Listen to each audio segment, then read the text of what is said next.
ꯑꯩꯅ ꯍꯧꯖꯤꯛ ꯇꯧꯗꯣꯏꯁꯦ SSCGDꯒꯤ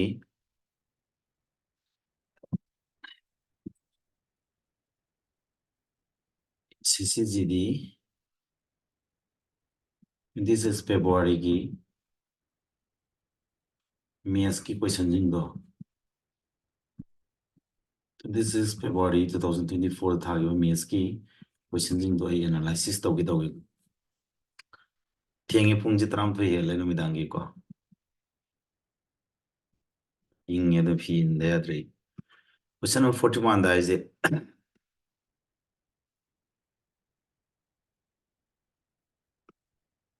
surface area of two spheres are in the ratio this then their volumes will be in the ratio sphere ꯑꯅꯤꯒꯤ surface area ratio ꯄꯤꯔꯝꯃꯦꯕ surface area ꯒꯤ ratio ꯄꯤꯔꯝꯃꯦꯀꯣ ꯑꯗꯨꯗꯤ surface area ꯒꯤ ꯐꯣꯔꯃꯨꯂꯥꯁꯤ 4 pi r square ꯅꯦꯕꯀꯣ ꯑꯗꯨꯗ ꯁꯤꯒꯤ ꯔꯦꯁꯤꯌꯣꯗꯗꯤ ꯆꯞ ꯃꯥꯟꯅꯕꯁꯤꯡ ꯀꯛꯈꯤꯅꯦꯕ ꯑꯁꯣꯝꯗꯁꯨ surface area ratio 4 pi r square ꯂꯩꯔꯝꯗꯣꯏꯅꯦꯕ 4 pi ꯗꯤ fixed value ꯂꯩꯕꯅꯤꯅ ꯃꯣꯏ constant ꯅꯤꯅ ꯀꯛꯅꯈꯤꯅꯤ r square ꯑꯍꯥꯟꯕ ꯁ꯭ꯄꯦꯗꯨꯒꯤ ꯔꯦꯗꯤꯌꯁꯁꯤꯅ ꯑꯅꯤꯁꯨꯕ ꯁ꯭ꯄꯦꯗꯨꯒꯤ ꯔꯦꯗꯤꯌꯁꯀꯤ ꯁ꯭ꯀ꯭ꯋꯥꯔ ꯔꯦꯁꯤꯌꯣꯅ ꯑꯗꯨꯝ ꯁꯦꯝꯍꯧꯒꯅꯦꯕꯀꯣ ꯍꯥꯏꯕꯗꯤ ꯑꯩꯅ ꯍꯥꯏꯗꯤ ꯁꯔꯐꯦꯁ ꯑꯦꯔꯤꯌꯥꯒꯤ ꯔꯦꯁꯤꯌꯣ ꯄꯨꯊꯣꯛꯄ ꯍꯥꯏꯕꯁꯦ ꯑꯍꯥꯟꯕ ꯁꯔꯐꯦꯁ ꯁ꯭ꯄꯦꯌꯔꯗꯨꯒꯤ ꯔꯦꯗꯤꯌꯁꯀꯤ ꯁ꯭ꯀ꯭ꯋꯥꯔꯒ ꯑꯅꯤꯁꯨꯕ ꯁ꯭ꯄꯦꯌꯔꯗꯨꯒꯤ ꯔꯦꯗꯤꯌꯁ ꯁ꯭ꯀ꯭ꯋꯥꯔꯒ ꯑꯅꯤꯒꯤ ꯔꯦꯁꯤꯌꯣꯗꯨꯒ ꯆꯞ ꯃꯥꯟꯅꯅꯦꯕ ꯁꯤ ꯂꯩꯍꯧꯗꯣꯏꯁꯤ ꯀꯣ ꯑꯍꯥꯟꯕ ꯀꯣ ꯁ꯭ꯄꯦꯌꯔꯗꯨꯒꯤ ꯔꯦꯗꯤꯌꯁꯀꯤ ꯁ꯭ꯀ꯭ꯋꯥꯔꯒ ꯑꯅꯤꯁꯨꯕ ꯁ꯭ꯄꯦꯌꯔꯗꯨꯒꯤ ꯔꯦꯗꯤꯌꯁ ꯁ꯭ꯀ꯭ꯋꯥꯔꯒꯤ ꯔꯦꯁꯤꯌꯣꯒ ꯆꯞ ꯃꯥꯟꯅꯩꯕ ꯒ꯭ꯌꯥꯟ ꯇꯥꯕ꯭ꯔꯥ ꯍꯥꯏꯁꯦ ꯑꯗꯨꯗꯤ ꯁ꯭ꯀ꯭ꯋꯥꯔ ꯔꯨꯠ ꯇꯧꯊꯣꯛꯑꯗꯤ 4:3 ꯇꯥꯔꯛꯑꯅꯤꯀꯣ ꯁꯤꯅ ꯑꯃꯨꯛ ꯔꯦꯗꯤꯌꯁ ꯁ꯭ꯀ꯭ꯋꯥꯔ ꯂꯩꯔꯝꯕꯗꯣ r1 ꯁꯤꯅ ꯑꯍꯥꯟꯕ ꯁ꯭ꯐꯤꯌꯔꯒꯤ ꯔꯦꯗꯤꯌꯁꯁꯤꯅ ꯑꯅꯤꯁꯨꯕ ꯁ꯭ꯐꯤꯌꯔꯒꯤ ꯔꯦꯗꯤꯌꯁ ꯑꯣꯏꯔꯛꯑꯅꯦꯕ ꯒ꯭ꯌꯥꯟ ꯇꯥꯕ꯭ꯔꯥ ꯍꯥꯏꯁꯦ ꯑꯗꯨ ꯇꯥꯔꯗꯤ ꯚꯣꯂꯨꯝ ꯑꯃꯨꯛ ꯄꯨꯊꯣꯛꯑꯦ ꯅꯠꯇ꯭ꯔꯥ ꯚꯣꯂꯨꯝ ꯔꯦꯁꯤꯌꯣ ꯚꯣꯂꯨꯝ ꯍꯥꯏꯕꯗꯤ ꯃꯥꯗꯤ 4/3 pi r³ ꯍꯥꯏꯕꯅꯦꯕꯀꯣ ꯑꯗꯨꯗꯤ 4/3ꯗꯤ ꯍꯣꯔꯦꯟ ꯀꯣꯟꯁꯇꯦꯟ ꯑꯣꯏꯅ ꯀꯛꯅꯈꯤꯅꯤ r³ ꯄꯨꯊꯣꯛꯑꯣ ꯍꯥꯏꯁꯦ ꯚꯣꯂꯨꯝ ꯔꯦꯁꯤꯌꯣ ꯄꯨꯊꯣꯛꯑꯁꯤ r³ ꯄꯨꯊꯣꯛꯄ ꯃꯥꯟꯅꯅꯤ r ꯅ ꯁꯤ ꯂꯩ r³ ꯗꯤ 4³ ꯑꯃꯅ 3³ ꯂꯥꯛꯑꯅꯦꯕꯀꯣ 64:27 ꯁꯤꯅ ꯑꯟꯁꯔ ꯑꯣꯏꯅꯦꯕ ꯁꯤ ꯌꯥꯎꯔꯝꯒꯅꯤ ꯁꯨꯃꯥꯏꯅ ꯏꯁꯝ ꯁꯝꯅ ꯍꯦꯛ ꯍꯥꯏꯔꯕꯗ ꯑꯩꯈꯣꯏꯒꯤ ꯁꯔꯐꯦꯁ ꯑꯦꯔꯤꯌꯥꯒꯤ ꯔꯦꯁꯤꯌꯣꯁꯦ ꯄꯤꯔꯝꯃꯕ ꯃꯥꯒꯤ ꯔꯦꯗꯤꯌꯁꯀꯤ ꯔꯦꯁꯤꯌꯣ ꯄꯨꯊꯣꯛꯀꯦ ꯍꯥꯏꯇꯥꯔꯒꯗꯤ ꯁ꯭ꯀ꯭ꯋꯥꯔ ꯔꯨꯠ ꯇꯧꯊꯣꯛꯑꯅꯦꯕ ꯁꯤ ꯑꯅꯤꯃꯛꯁꯤ ꯀꯣ ꯑꯗꯨ ꯇꯥꯔꯗꯤ ꯀꯌꯥ ꯇꯥꯔꯦ 4:3 ꯇꯥꯔꯦ ꯑꯃꯨꯛ ꯚꯣꯂꯨꯝ ꯄꯨꯊꯣꯛ ꯇꯥꯔꯗꯤ ꯔꯦꯗꯤꯌꯁ ꯀ꯭ꯌꯨꯕꯀ ꯃꯥꯟꯅꯗꯣꯏꯕꯀꯣ ꯔꯦꯗꯤꯌꯁ ꯀ꯭ꯌꯨꯕꯀꯤ ꯔꯦꯁꯤꯌꯣ ꯄꯨꯊꯣꯛ ꯍꯥꯏꯕꯒ ꯃꯥꯟꯅꯗꯣꯏꯅꯦ ꯑꯗꯨꯅ ꯀ꯭ꯌꯨꯕ ꯑꯃꯨꯛ ꯇꯧꯁꯤꯟꯗꯣꯏꯕ 64:27 ꯁꯨꯃꯥꯏꯅ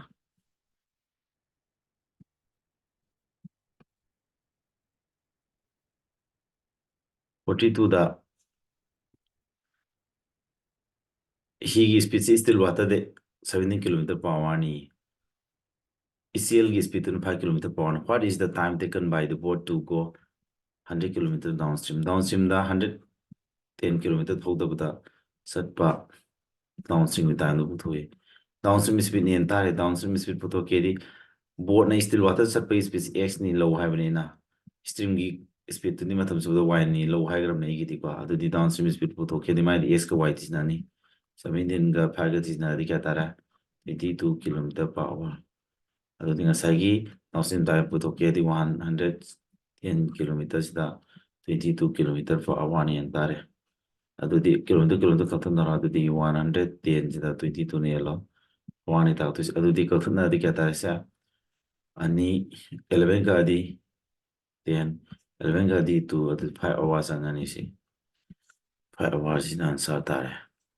ꯁꯨꯃꯥꯏꯅ ꯃꯊꯪꯗ the height of a cylinder whose radius is 7 height ꯄꯨꯊꯣꯛꯑꯕꯅꯦ ꯁꯤꯂꯤꯟꯗꯔꯒꯤ height ꯄꯨꯊꯣꯛꯏ ꯃꯥꯒꯤ ꯔꯦꯗꯤꯌꯁꯁꯤ ꯄꯤꯔꯝꯃꯦ ꯁꯤꯂꯤꯟꯗꯔꯒꯤ ꯔꯦꯗꯤꯌꯁ ꯀꯌꯥꯅꯣ ꯃꯥꯒꯤ ꯔꯦꯗꯤꯌꯁꯁꯤ 7 cm ꯍꯥꯏꯔꯦ ꯑꯗꯣ ꯃꯥꯒꯤ ꯇꯣꯇꯦꯜ ꯁꯔꯐꯦꯁ ꯑꯦꯔꯤꯌꯥꯕꯨꯗꯤ ꯄꯤꯔꯝꯃꯦ ꯇꯣꯇꯦꯜ ꯁꯔꯐꯦꯁ ꯑꯦꯔꯤꯌꯥ ꯀꯌꯥꯅꯣ ꯄꯤꯔꯝꯃꯤꯁꯦ 968 cm². ꯁꯤꯂꯤꯟꯗꯔꯒꯤ ꯇꯣꯇꯦꯜ ꯁꯔꯐꯦꯁ ꯑꯦꯔꯤꯌꯥ ꯐꯣꯔꯃꯨꯂꯥꯗ ꯀꯩꯅꯣ ꯀꯞ ꯁꯔꯐꯦꯁ ꯑꯦꯔꯤꯌꯥꯅꯤ ꯀꯞ surface ꯑꯦꯔꯤꯌꯥꯗꯤ twice pi r h ꯅꯤ plus twice pi r² ꯅꯤ ꯃꯥꯒꯤ total surface area ꯐꯣꯔꯃꯨꯂꯥꯁꯤ ꯁꯤ ꯀꯌꯥ ꯇꯥꯏ ꯍꯥꯏꯅꯣ 968 ꯇꯥꯏ ꯍꯥꯏꯕꯅꯦ ꯃꯥꯒꯤꯗꯤ twice by r is common law the h plus r thorani aduga somdana 968 tare ko adudi 2 into pi di 22 by 7 lere r di 7 lere h plus r r di 7 ni ko 968 tare 7 7 ka thanare ko 22 na sika di 4 is 88 la mani ko 88 44 thungi 2 nung ka di 22 thungi ko 22 thungi adudi somda di h plus 7 la somda na 22 tare adudi h puto ke taraga di 7 ji khaidurani somda gi ko adu kya tare se 15 daraba hai ji 15 daramani option number 1 tare direct question solve to mani formula dum di phate yare total surface area gi ko si formula ji ma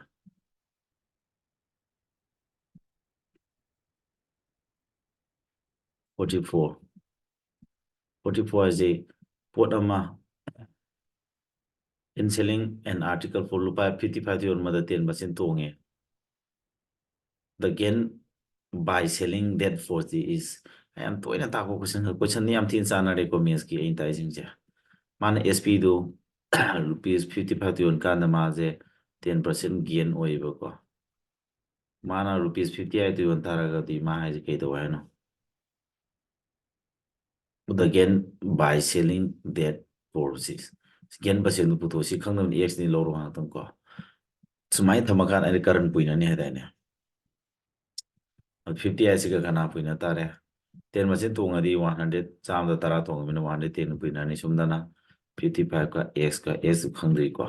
khanora ya khaima ka di ani thongra adu kya tare samaga platu tabra sumdan x le hore adu x e kedore cham chato adi chamdagi 16 helinatra x to adu ta ko x e kedore ni 16% tongju warani therefore gain je 16% tong samdi heli sabsi tongane ba 16% tong pasman trick ta kram na into inta ko poni star home piba ai ne am to hangan mo poni ha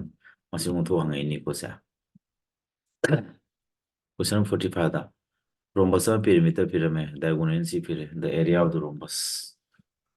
sigi si yam mamang na hangra previous question type ne ko si type si rhombus mai sat mari ming sang mana bu ne ba khanga ba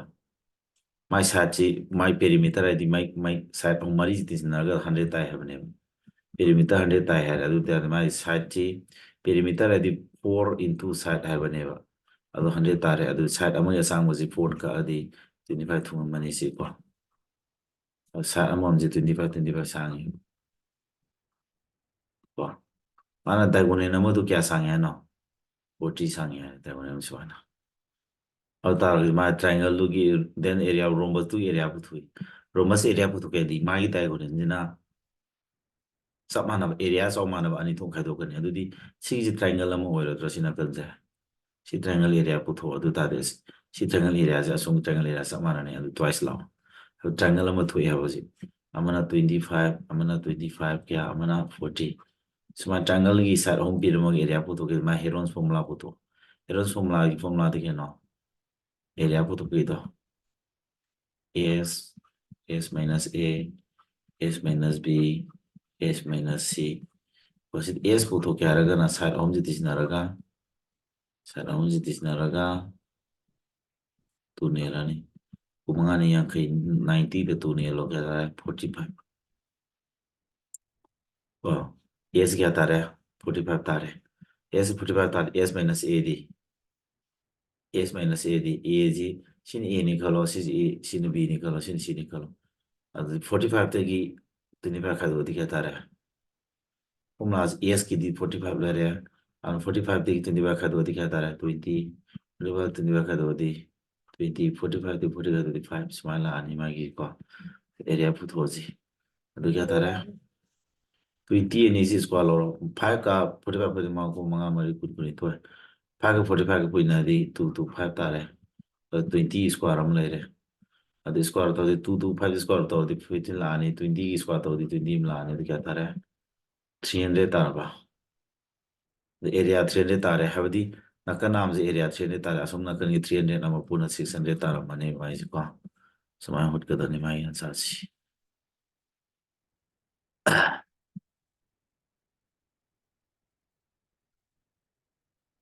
Apa?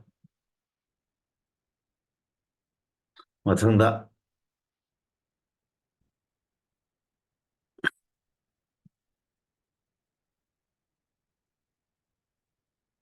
46 to hai. 46 kida. Ma is again now. At what 8% per decimal there will certain sum of money become double in 5 years. Hoji tahi na ta ki budani ko ai satra sing.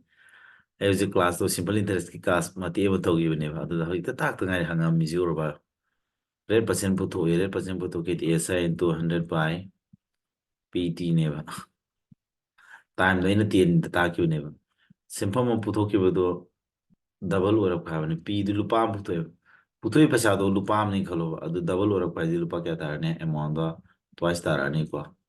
Simply दस क्या तारे तू दी one है तू दी one तारे अदु दी SI दी one into 100 P दी क्या तारे P दी वन टाइम दी क्या नो SI दी टाइम दी 5 नहीं अदु ता दी 20 तारे 20% पर है ना फिर ताकि बनी को आई साथ सिंह अजी क्लास ऑफ सिंह पूरा मध्य में खांगानी 47 A B C can do piece work this A nung ti thau sui and on every third day B and C also work with A. Then in how many days will si mamang the repeat tawre si ko A na thabak tuma 20 days ta tawi B na 30 days ta tawi C na 60 days ta tawi ko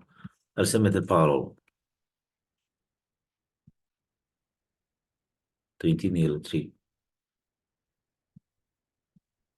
smile re ado makhoi um je ken ma ha ja A dinu ti su yem ha makhoi um A na ha manu mi su A su re ani su na mi su A su du ni second day su A nuti su ya bani na ko third day sina A si kana pang bi ba A si da B ge si ge pang silak pa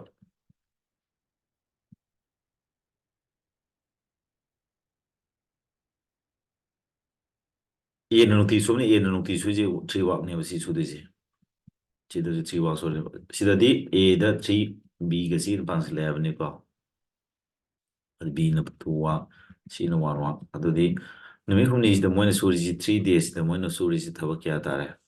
ahung ahung taru mapan tara trying to 12 wak na tra adu di 3 days kudingi mo na 12 wak si lo si le Arsi 60 wak su du ni ma tu te wak si ko adu di 12 wak su kuma 5 manga saruk manga su ka na lo di na adu di 12 5 za 60 wak som the 5 times hai som the 3 days kuma je manga rak la na adu 15 days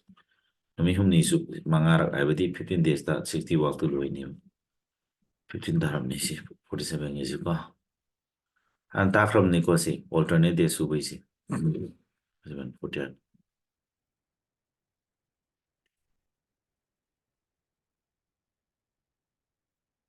एक बीघा इन तो इताक question नहीं सी जो एक बीघे से 6 is to 5 बीघे सी का ना क्या 2 is to 3 A गा B गा C गा अहम जी रेशो पुरुष है ना अदो समाना पुथोसे है और अब मेथड अमजो ले को A by B गा B by C का पूरी नो क्या था आगे B का नर तो क्या था हुए A by C था उधर अदो ने अदो तादी वो A by B भी क्या था रहे A दा 6 by 5 था रहे B by C दी क्या नो 2 by 3 था पूरी ना om ani adu di mata si 4 maka 5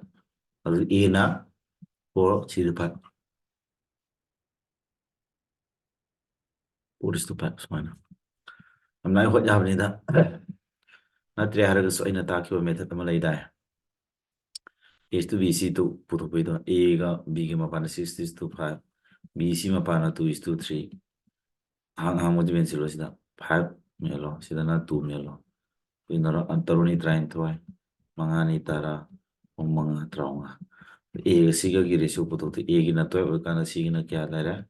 15 adudi mari manga.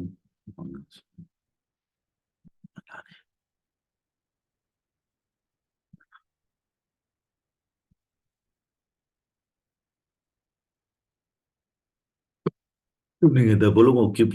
cube ki volume le masigi yes puto cube ki volume pyramid ko volume pyramid ta di magi side amagi sang mai na shape ke sang madudi volume du cube ru tok tok da madudi 172 se cube ru tok tok ne adudi 172 si 12 cube ne 12 tarani si irana na hangba question ne ko ano cube value du 1 cube te na 30 cube of hadu hai du ne ko ai samukti si phadu e bad kane e bad na 50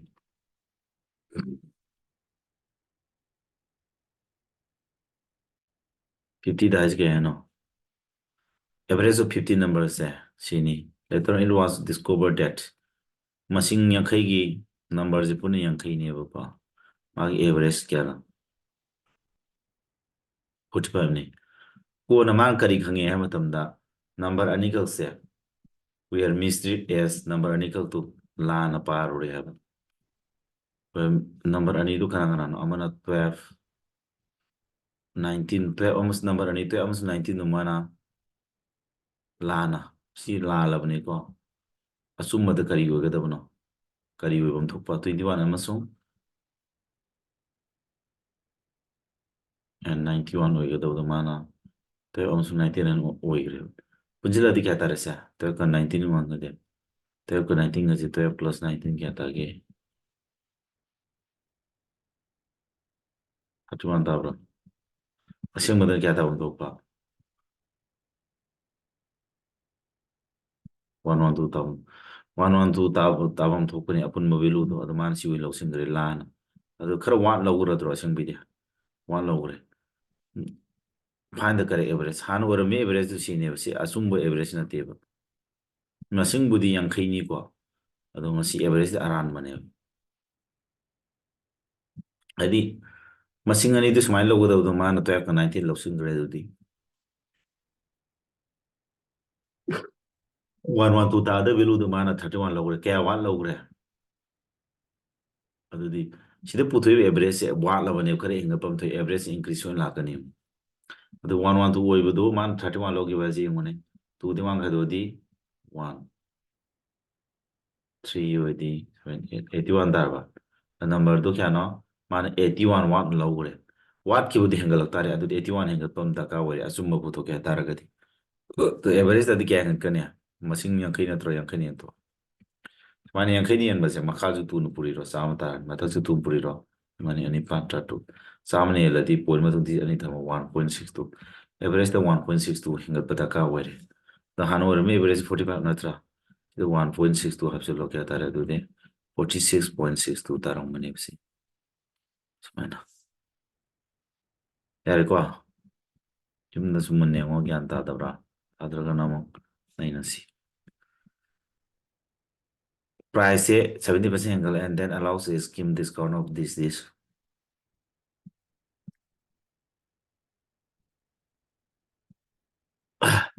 price to ahamada hana lerma price to 700 ni lawroba ado mana hengala lisi kano ha lerma dagi sumai to simma ko utke dine sumai lo 100 lo to sei ahamada 70% hengal le ko aduga discount jaman ahum ni pi 5% namaga 20% namaga mana kya case na pi bagi 20% discount namaga phire hota di yeng 70% hengal padi hana sama pirum po to kya no 70% of the 7 by 10 natro 5% of the 1 by 20 20% of the 20 by 100 of the 1 by 5 20% 1 by 5 adu di hana 10 over do 7 angle adi kana puri 10 yunung 7 angle adi 17 70 by 10 puri ni asida na handa bani 20 manung da 100 adi kya na puri tare adu dia 20 manung 100 di 20 manung 19 na 5 manung da 100 di 4 by 5 Siju 5 manung da 100 4 by 5 semana ni 19 ni kusi semana to makazi kya tare Manga kumanga kumangani yankay yankay the 0 ani mu napsale matak se kya tare 17 and 19 ko inaro kya tare 17 into 19 4 4 is 16 17 and 19 ko inaro di 3 2 3 sida 16 na puriro tato omni punipa tato ni puntrain toy Maria siladi taga taru tato omni punipa 5168 5168 altadi ma gain khadi tongi 500 manong do 5168 tarakpa di 168 tongi 168 tongi percentage puto kya taragadi 100 nang puri tare 0 ni adati 50 ni lo 168 to 50 ni lo di amal 3 han salani amal answer 3 answer pathiro option number 3 tabra mathang kari option le khangdre answer 3 na hodore khangi ko 3 na answer 3 next 51 52 3 na 1 isuro me adu di upare ite chukudo 168 ta 50 ni endoi neba ko 168 ta 50 ni en mane chukudo natra adu na makha chu tu nu puri ro sama adu tu puri di ani panta tu ani tu train toy trom da ani mani om ata di 100 ni tu poi mang di ani tam tare thin ta de man sa chi ko chi tare sumana ko tu niom du gyan dai ko chukudo shortcut ne en chi nei du moi method jam kui kui hole 52 trader amakhana chowki tara amasung table ani lupa sukti hole and to another customer he sell 10 share and table at the same price for at the same price for rupees find the cost of share 10 share ga 2 table ga je lupa lising tare neba athangna 10 share plus 3 table na 3 table ni ko Hamaje 10 share ga 2 table ga maman je 7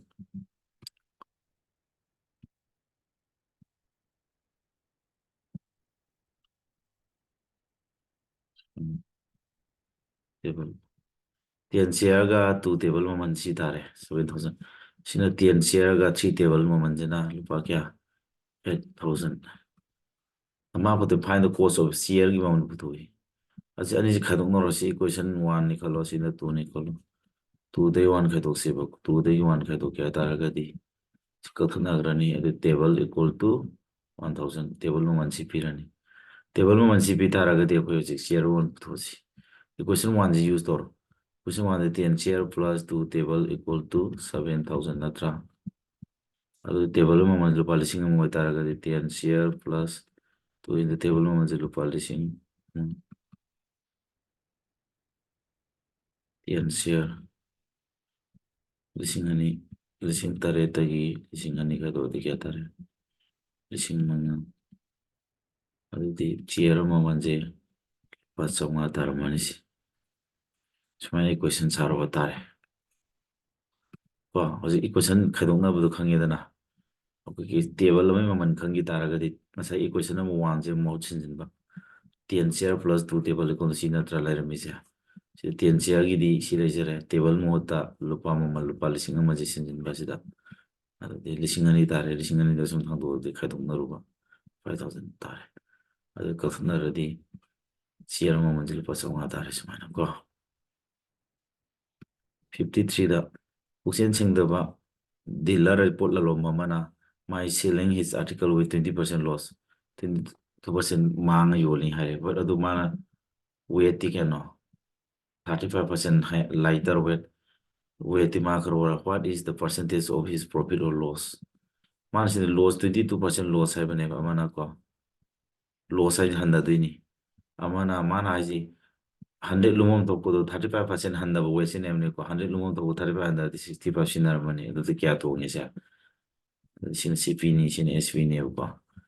mana 100 lumon to ko laura se samanda 35% nyan heni yang bo have ne do 60% nar mani ko do kya to ngi 65 manung do kya to ngi 35 to ngi sin gain ni sina sa manung da ke do ba 20 handa have ne 22 handa have ne mang mani ko ꯑꯗꯨꯗꯤ ꯌꯦꯡꯉꯁꯤ ꯀꯃꯥꯏꯅ ꯇꯧ ꯇꯥꯔꯦ ꯁꯤ ꯃꯣꯏ ꯑꯪꯀꯜꯁꯦ ꯆꯥꯝꯃ ꯃꯅꯨꯡꯗ 22 ꯍꯟꯊꯔꯗꯤ ꯆꯥꯝꯃ ꯃꯅꯨꯡꯗ ꯀꯅꯥ ꯄꯨꯔꯤ ꯇꯥꯔꯦ 22 ꯍꯟꯊꯔꯒꯗꯤ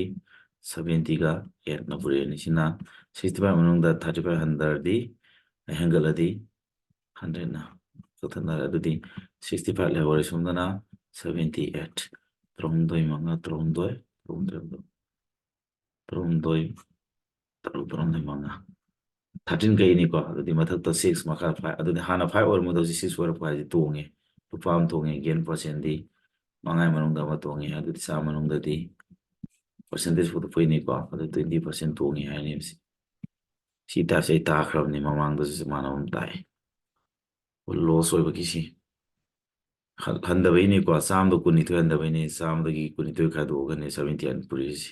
ꯁꯤꯅ 65ꯇ 35 ꯍꯦꯟꯒꯠꯂꯦ ꯍꯥꯏꯕꯅꯤꯅ ꯇꯣꯡꯉꯦ ꯍꯥꯏꯕꯅꯤ나 65 ꯃꯅꯨꯡꯗ 35 ꯍꯦꯟꯒꯠꯂꯗꯤ 65 35 ꯁꯤꯜꯂ ꯃꯊꯛ 100 ꯂꯥꯏꯁꯤ ꯀꯛꯊꯠꯅꯈ꯭ꯔꯦ ꯃꯈꯥ 65 ꯃꯊꯛ 78 13 ꯑꯃꯨꯛ ꯀꯥꯗꯤ 5 ꯇꯣꯡꯉꯦ 13 ꯀꯥꯗꯤ 6 ꯇꯣꯡꯉꯦ ꯍꯥꯟꯅ 5 ꯑꯣꯏꯔꯝꯕꯗꯣ ꯍꯧꯖꯤꯛ 6 ꯑꯣꯏꯔꯦ ꯍꯥꯏꯅ ꯁꯤ ꯇꯥꯛꯄ ꯑꯗꯨꯗꯤ ꯑꯃ ꯇꯣꯡꯉꯦ ꯃꯉꯥꯒꯤ ꯃꯅꯨꯡꯗ ꯑꯃ ꯇꯣꯡꯉꯦ ꯑꯗꯨ ꯆꯥꯝꯃ ꯃꯅꯨꯡꯗꯗꯤ ꯄꯥꯔꯁꯦꯟꯇꯦꯖ ꯄꯨꯊꯣꯛ 100 ꯄꯨꯔꯤꯗ ꯁꯤ ꯁꯤꯝꯕꯣꯜ ꯍꯥꯞꯄ 20% ꯇꯣꯡꯉꯦ 53 ꯀꯣ 53ꯒꯤ 20% ꯊꯣꯛꯑꯦ 54 ꯑꯃꯨꯛ ꯇꯧꯁꯤ 54ꯁꯤ ꯀꯩ ꯍꯥꯏꯅꯣ circumference and radius of circle is this then area of circle ꯁꯔꯀꯜꯒꯤ circumference formula twice pi r ꯅꯤ ꯁꯤꯒ ꯔꯦꯗꯤꯌꯁꯀ ꯈꯦꯠꯅꯕꯁꯦ 37 ꯅꯤ ꯑꯗꯨꯗꯤ ꯑꯦꯔꯤꯌꯥ ꯄꯨꯊꯣꯛ ꯑꯦꯔꯤꯌꯥꯗꯤ ꯄꯥꯏ r ꯁ꯭ꯀ꯭ꯋꯥꯔꯅꯤ ꯀꯣ ꯄꯥꯏꯗꯤ 22/7 ꯂꯩꯔꯦ r ꯗꯨ ꯈꯪꯗꯦ ꯌꯥꯔꯣꯏ ꯃꯥ ꯁꯤ ꯈꯦꯠꯅꯕꯁꯦ 2 ꯏꯟꯇꯨ ꯁꯦ ꯑꯗꯨꯗꯤ ꯁꯤꯗ r ꯀꯃꯟ ꯂꯧꯔꯣ r ꯀꯃꯟ ꯂꯧꯔꯗꯤ ꯇ꯭ꯋꯥꯏꯁ ꯕꯥꯏ ꯊꯣꯛꯑꯗ꯭ꯔꯥ ꯁꯤꯗ ꯃꯥꯏꯅꯁ r ꯀꯃꯟ ꯂꯧꯔꯗꯤ 1 ꯂꯥꯛꯑꯅꯤ ꯁꯤ 37 ꯇꯥꯔꯦ ꯁꯤꯗꯤ rꯁꯤ ꯇ꯭ꯋꯥꯏꯁ ꯄꯥꯏꯗꯤ 22/7 ꯅꯠꯇ꯭ꯔꯣ ꯃꯥꯏꯅꯁ 1 ꯁꯣꯝꯗꯅ 37 ꯑꯗꯨꯗꯤ rꯁꯤ ꯑꯗꯨꯝ ꯊꯝꯃꯣ ꯁꯤ else ꯃꯅꯨꯡꯁꯤ 7 ꯂꯥꯛꯑꯅꯤ ꯃꯊꯛꯁꯤ 44 minus 7 ꯁꯣꯝꯗꯅ 37 ꯑꯗꯨ ꯃꯊꯛꯁꯤ r into 37/7 ꯂꯥꯛꯑꯦ ꯁꯣꯝꯗ 37 ꯑꯗꯨ ꯀꯛꯊꯠꯅꯔꯗꯤ 1 ꯇꯥꯔꯦ ꯔꯦꯗꯤꯌꯁꯁꯤ ꯀꯌꯥ ꯇꯥꯔꯅꯤ 7 ꯁꯨꯝ ꯆꯠꯈ꯭ꯔꯅꯤ ꯁꯔꯀꯜꯒꯤ ꯔꯦꯗꯤꯌꯁꯅ 7 ꯑꯣꯏꯔꯗꯤ ꯃꯥꯏ ꯑꯦꯔꯤꯌꯥꯁꯦ 154 ꯇꯥꯔꯝꯃꯅꯤ ꯆꯤꯟꯐꯥ ꯐꯨꯗꯣ ꯑꯩꯗꯤ ꯑꯗꯨꯝ ꯇꯥꯛꯄꯅꯦꯀꯣ ꯑꯪꯀ ꯍꯣꯠꯇ꯭ꯔꯁꯨ ꯌꯥꯔꯦ ꯅꯪ ꯍꯣꯠꯀꯦꯁꯨ ꯌꯥꯔꯦꯀꯣ ꯔꯦꯗꯤꯌꯁ 7 ꯑꯣꯏꯔꯗꯤ 7 ꯑꯅꯤ ꯂꯥꯛꯑꯅꯤ ꯑꯗꯨ ꯄꯨꯔꯤꯅꯔꯒ 7ꯒꯤꯁꯤ ꯄꯨꯅ 154 ꯑꯩ ꯁꯥꯇ꯭ꯔꯁꯤꯡꯗ ꯑꯩ ꯇꯣꯉꯥꯟꯕ ꯂꯥꯏꯔꯤꯛ ꯈꯨꯇꯥꯛ ꯑꯃꯗ ꯑꯩꯅ ꯁꯨꯃꯥꯏꯅ ꯇꯧꯋꯦꯕꯀꯣ ꯁꯔꯀꯜꯒꯤ ꯔꯦꯗꯤꯌꯁꯅ 7 ꯑꯣꯏꯔꯗꯤ ꯃꯥꯏ ꯑꯦꯔꯤꯌꯥꯗꯨ 154 ꯁꯦꯟꯇꯤꯃꯤꯇꯔ ꯌꯨꯅꯤꯠ ꯑꯣꯏꯔꯅꯤ ꯁꯤꯅ ꯁꯦꯟꯇꯤꯃꯤꯇꯔ ꯑꯣꯏꯔꯗꯤ ꯁꯤ ꯁꯦꯟꯇꯤꯃꯤꯇꯔ ꯁ꯭ꯀ꯭ꯋꯥꯔ ꯑꯣꯏꯔꯅꯤ ꯑꯗꯨꯒ ꯃꯥꯒꯤ ꯁꯔꯀꯝꯐꯔꯦꯟꯁ ꯍꯥꯏꯗꯤ ꯄꯦꯔꯤꯃꯤꯇꯔꯗꯨꯅ 44 ꯁꯦꯟꯇꯤꯃꯤꯇꯔ ꯑꯣꯏꯔꯅꯤ ꯑꯩ ꯆꯤꯟꯐꯥ ꯄꯨ ꯍꯥꯏꯕꯅꯤ ꯑꯗꯒꯤ ꯔꯦꯗꯤꯌꯁꯅ 14 ꯁꯦꯟꯇꯤꯃꯤꯇꯔ ꯑꯣꯏꯔꯒꯅꯤ ꯑꯦꯔꯤꯌꯥꯁꯦ 616 ꯁꯦꯟꯇꯤꯃꯤꯇꯔ ꯁ꯭ꯀ꯭ꯋꯥꯔ ꯑꯣꯏꯔꯗꯧꯅꯤ ꯄꯦꯔꯤꯃꯤꯇꯔꯅ 88 ꯂꯥꯛꯀꯅꯤ ꯗꯕꯜ ꯂꯥꯛꯀꯅꯤ ꯍꯧꯖꯤꯛ ꯔꯦꯗꯤꯌꯁ ꯗꯕꯜ ꯑꯣꯏꯕꯅꯤꯅ ꯄꯦꯔꯤꯃꯤꯇꯔ ꯗꯕꯜ ꯑꯣꯏꯔꯤꯁꯨ 2ꯅ ꯄꯨꯔꯤꯕꯅꯤꯅ ꯔꯦꯗꯤꯌꯁꯇꯤ ꯍꯥꯟꯅ ꯂꯩꯔꯝꯕꯗꯤ 2ꯅ ꯄꯨꯔꯛꯑꯗꯤ ꯄꯦꯔꯤꯃꯤꯇꯔꯁꯨ ꯍꯥꯟꯅ ꯂꯩꯔꯝꯕꯗꯤ 2ꯅ ꯄꯨꯔꯛꯀꯅꯤꯇꯧꯕꯗꯕꯨ ꯑꯦꯔꯤꯌꯥꯗꯗꯤ 2ꯒꯤ ꯁ꯭ꯀ꯭ꯋꯥꯔꯗꯤ 4 ꯇꯥꯏꯝꯁꯅ 4ꯅ ꯄꯨꯔꯛꯀꯅꯦꯕ ꯁꯤ 154 4ꯅ ꯄꯨꯔꯛꯑꯦ 166 ꯇꯥꯏ ꯁꯨꯃꯥꯏꯅ ꯑꯩ ꯇꯥꯛꯄꯅꯦ ꯁꯤꯒ ꯑꯩ ꯇꯣꯉꯥꯟꯅ ꯁꯤꯟꯐꯥ ꯄꯨꯊꯣꯛꯅꯕ ꯑꯗꯨꯗꯤ ꯍꯧꯖꯤꯛꯁꯤ ꯀꯣꯏꯁꯟ ꯅꯝꯕꯔ 54 ꯇꯧꯔꯦ ꯃꯇꯝ 50ꯒ 5 ꯃꯤꯅꯤꯠꯁꯅꯤ ꯀꯣ 55ꯁꯤ 55ꯁꯤ ꯁꯨꯃꯥꯏꯅ ꯇꯧꯔꯣ ꯂꯨꯄꯥꯁꯦ 53ꯁꯦ ꯑꯦ ꯕꯤ ꯁꯤꯗ ꯑꯦꯅ ꯕꯤꯗꯒꯤ 7 ꯍꯦꯜꯂꯤ and b gets to pay more than c ꯁꯤꯒꯤꯗꯨ x ꯅꯤ ꯂꯧꯔꯣ ꯑꯗꯨꯗꯤ bꯗꯤ ꯀꯌꯥ ꯇꯥꯔꯅꯤ bꯁꯤ cꯗꯒꯤ 8 ꯍꯦꯜꯂꯦ ꯍꯥꯏꯕꯅꯤꯅ cꯒꯤꯗꯒꯤ 8 ꯇꯦꯟꯁꯤꯟ ꯇꯥꯔꯦ aꯗꯤ aꯅ bꯗꯒꯤ 7 ꯍꯦꯜꯂꯦ bꯗꯨꯅ c ꯑꯣꯏꯇꯥꯔꯗꯤ aꯗꯒꯤ ꯁꯤꯗꯒꯤ 7 ꯇꯦꯟꯁꯤꯜꯂꯗꯤ x + 15 ꯑꯃꯨꯛ ꯇꯥꯔꯦ aꯅꯀꯣ ꯁꯨꯃꯥꯏꯅ ꯇꯧꯔꯅꯤ ꯑꯗꯨꯗꯤ ꯃꯈꯣꯏ ꯑꯍꯨꯝ ꯄꯩꯁꯥ ꯄꯨꯜꯂꯒ 53ꯁꯤꯅꯦꯕ ꯇꯥꯗꯣꯏꯁꯦ then the ratio of deaths ꯃꯈꯣꯏꯒꯤ ꯔꯦꯁꯤꯌꯣ ꯄꯨꯊꯣꯛꯑꯦ ꯑꯗꯨꯗꯤ ꯃꯣꯏ ꯑꯍꯨꯝ ꯄꯨꯜꯂꯒ ꯀꯌꯥ ꯇꯥꯏ ꯍꯥꯏꯅꯣ ꯃꯣꯏ ꯑꯍꯨꯝꯁꯦ ꯄꯨꯟꯁꯤꯜꯂꯣ ꯃꯣꯏ ꯑꯍꯨꯝꯁꯦ ꯄꯨꯟꯁꯤꯜꯂꯗꯤ ꯀꯌꯥ ꯇꯥꯔꯦ thrice x ꯇꯥꯔꯅꯤ x ꯑꯃꯨꯛ ꯊꯤꯅꯔꯗꯤ 15ꯅꯦ 8ꯅꯦ ꯊꯤꯅꯔꯗꯤ ꯀꯌꯥ ꯇꯥꯔꯦ 20ꯒ 3 ꯑꯗꯣ ꯃꯈꯣꯏ ꯑꯍꯨꯝꯒꯤ ꯚꯦꯂꯨꯁꯤ ꯀꯌꯥ ꯃꯥꯟꯅꯩꯅ ꯄꯤꯔꯝꯃꯤ ꯃꯥꯅ 53 ꯃꯥꯟꯅꯩꯅ ꯄꯤꯔꯝꯃꯤ ꯑꯗꯨ x ꯁꯣꯜꯕ ꯇꯧꯔꯁꯤ thrice x ꯇꯝꯍꯧꯔꯣ 23ꯁꯦ ꯁꯨꯝ ꯈꯪꯉꯛꯇꯣ ꯑꯗꯨꯗꯤ 30 ꯇꯥꯔꯕ ꯀꯛꯊꯠꯅꯔꯗꯤ x ꯚꯦꯂꯨꯁꯤ 10 ꯇꯥꯔꯝꯃꯅꯤ xꯁꯤ 10 ꯇꯥꯔꯦ therefore xꯁꯤ 10 ꯇꯥꯔꯗꯤ aꯒꯤ ꯚꯦꯂꯨꯁꯤ ꯀꯌꯥ ꯇꯥꯔꯦ x 10 ꯇꯥꯔꯗꯤ a ꯚꯦꯂꯨꯁꯤ 25 x 10 ꯇꯥꯔꯗꯤ b ꯚꯦꯂꯨꯁꯤ 18 x ꯚꯦꯂꯨ 10 ꯇꯥꯔꯗꯤ c ꯚꯦꯂꯨꯗꯤ 10 ꯑꯗꯨꯗꯤ a b c ꯔꯦꯁꯤꯌꯣ ꯁꯤ ꯂꯥꯛꯑꯅꯤ 25 is to 18 is to 10 option number A my line ꯑꯣꯏ ꯇꯥꯔꯦ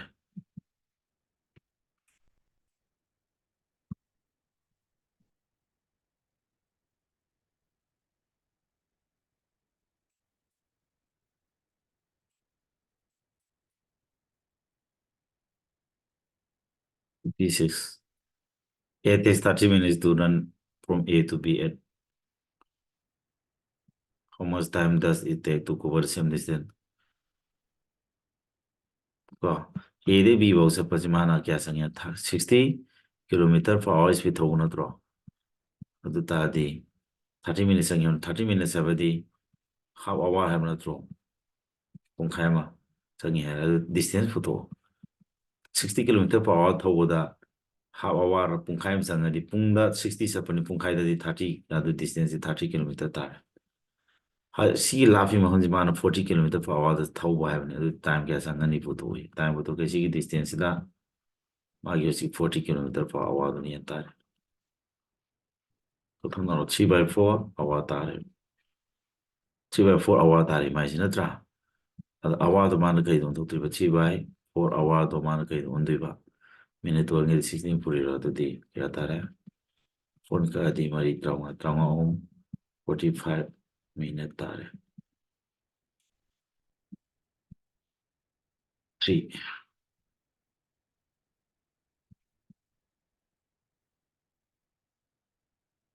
6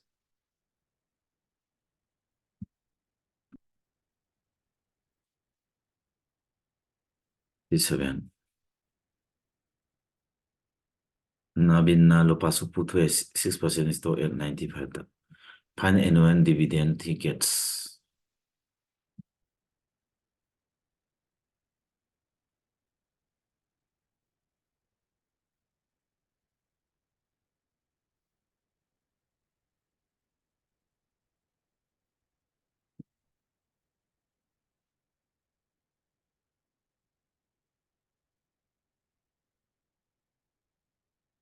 They give man from Babinico.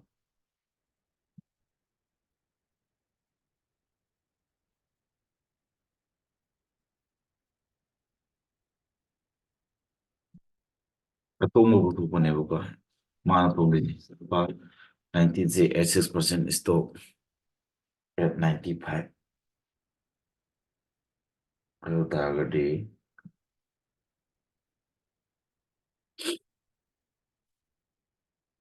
The 57 another question in she difficult way.